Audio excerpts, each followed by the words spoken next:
Mic check.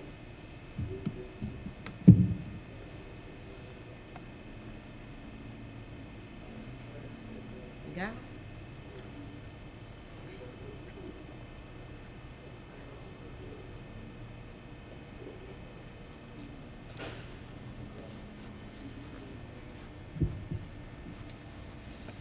One of the things I'll always remember about my childhood going to church is looking around and seeing a sea of women in their church hats. They stood out because they were well respected. They wore those hats with pride. They had a certain dignity and an unshakable self-esteem. I didn't see them as merely hats, but as crowns. For the women who donned the church hat, it was much more than simply wearing a fancy hat to church. It was about walking into the Lord's house looking and feeling their best inside as well as outside. And the church hat is an African American tradition that blends fashion, spirituality, and respect for our ancestors. So today I'd like to share with you the history, the etiquette, and the legacy of the church hat, traditionally in the African American church. The tradition of head covering for the African American woman is biblical. It derives from the scripture in 1 Corinthians 11:5. But every woman that prayeth or prophesieth with her head uncovered dishonoreth her head. We took that literally. This practice can be traced back to slavery, where women would cover their heads with bandanas and then adorn them with wildflowers so that they could feel special. After slavery, the church hat became more popular and began to evolve because in that time, when they saw a hat that they wanted, even if they had the money, they weren't allowed to go into the store to buy the hat. If they were allowed to go into the store to buy the hat, they weren't allowed to try it on. So they became more elaborate, more decorative. African American women were relegated to domestic work in that time. So Monday through Friday, they had to wear often uniforms. And to wear a dressy church hat to church was their opportunity to express their creativity and their independence. So the church hat in the African American churches began to become much more elaborate over the counterparts, okay? We decorated with feathers, gems, rhinestones to show off our particular flair.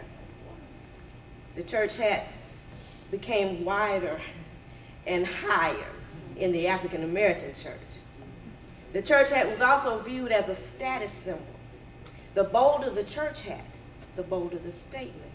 Not a statement in vainglory, but more of a, look how God has blessed me look. That's how Craig Mayberry, the author of Crowns, Portraits of Black Women in Church Hats, put it. You had to save up to buy a nice church hat. And that meant that you had a nice job. So it was a symbol of status. There's also a certain etiquette associated with wearing a church hat in the African American church. Here are some of the rules. You never wear a hat that's wider than your shoulders. You never wear a hat that's darker than your shoes. You don't wear hats where the feathers have been bent or broken. And you don't wear hats with sequins in the daytime. All Easter hats should be white, cream, or pastel. Never borrow a hat. It's just tacky. And admire a church woman's hat from a distance. No touching. And to wear a church hat, you must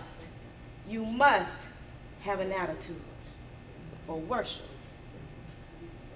There was a time in our history where women in general rarely went outside at all without some sort of a hat.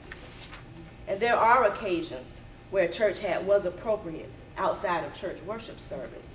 Church hats were also worn to other important meetings. Mahalia Jackson wore a flowery church hat on August 28, 1963, when she sung How I Got Over at the March on Washington, where the Reverend Dr. Martin Luther King Jr. gave his famous I Have a Dream speech.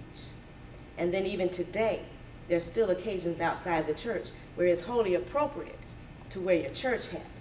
We all remember when Aretha Franklin recently wore her church hat when she sang at President Obama's inauguration. And it doesn't appear that the younger women, though, are carrying on with the tradition of the church hat.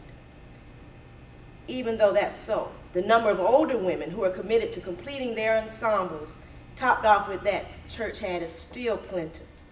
Sadly, the average churchgoer today, for them, church hats have largely become just a seasonal attire, Christmas and Easter being the most popular times. Why is it not as popular with the 40 and under generation as with the older crowd?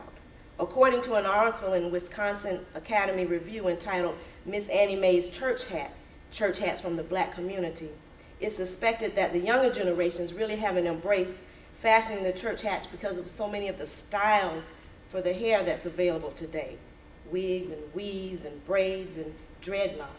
But also because in many churches, casual dressing has become much more of the norm than the formal attire of yesterday.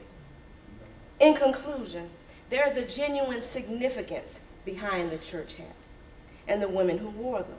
They're not merely fashionistas. These are women of God. Church hats were able to provide for African American women a sense of dignity, a way to embrace their ancestry, and a way to express outwardly a respect and reverence in the house of God, in a time when our nation's history, where the African American woman was viewed as the lowest class of people in America.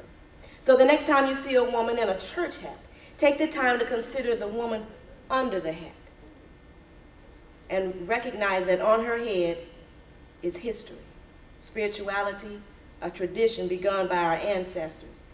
Don't see it as merely a hat, but a crown. Thank you.